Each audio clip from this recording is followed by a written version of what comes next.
Buonasera a tutti, bentornati a Liberamente, variazioni e scorribande qui su Radio Libertà. Allora, stasera vi chiederei di valutare la scena che vi vado a raccontare con la seguente immagine, tenendo ferma la seguente immagine. L'immagine è quella classica, iconografica, no? Il simbolo della giustizia, la dea con in mano la bilancia. La bilancia della giustizia rappresenta tre caratteristiche fondamentali appunto per i classici. È un'immagine che scavando all'indietro rimanda alla dea Dike greca, poi tradotta nella mitologia romana, e le tre caratteristiche sono l'equità, la ponderatezza e l'equilibrio del giudizio, non solo, aggiungo io, la tenuta formale del giudizio. L'equità, la ponderatezza e l'equilibrio.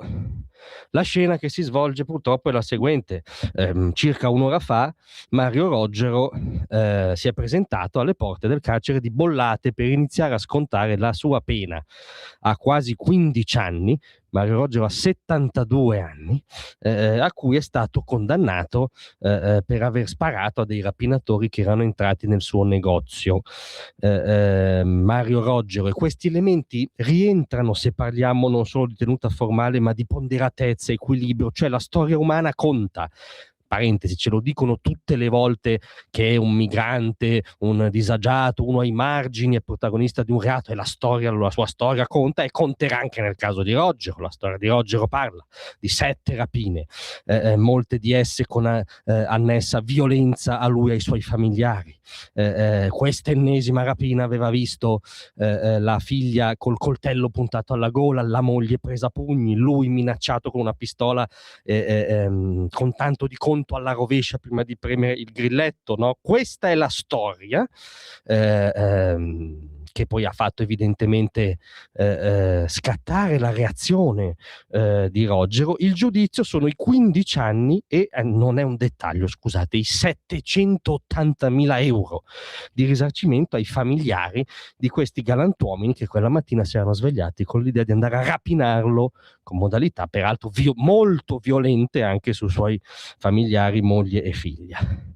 Ha rilasciato qualche virgolettato un'ora fa, il gioielliere di Grinzane, quando appunto si è presentato a Bollate. Si è definito pentito, ma con il senno di poi bisogna trovarsi in quelle situazioni. Ha fatto una allusione coraggiosa, chiara, lineare, senza girarci intorno. Il presidente Mattarella ha graziato uno scafista che ha ammazzato 30 persone, ha graziato la Minetti, penso dovrebbe mettersi una mano sulla coscienza.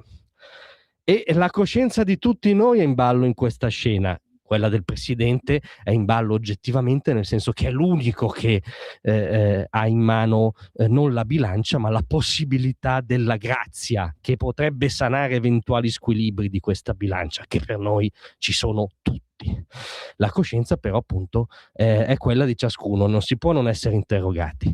La scena di Roggero che entra a Bollate tiene evidentemente da un punto di vista della legittimità legale. Questa sentenza è stata emessa in base a leggi dello Stato italiano, in base a considerazioni tecnico-giuridiche dei giudici che l'hanno emessa, discutibili sicuramente, perché le sentenze non sono come dire il sacro graal che non si può criticare, ma poggiano insomma sul codice. Quindi se teniamo solo il codice, questa scena ha un suo senso. Se teniamo la dea della giustizia, la bilancia, se teniamo i 3 canoni dell'equità, della ponderatezza e dell'equilibrio, questa scena coi 15 anni, 780.000 euro, la vita di fatto finita, il fatto che non veda più i suoi nipoti, oggettivamente non tiene.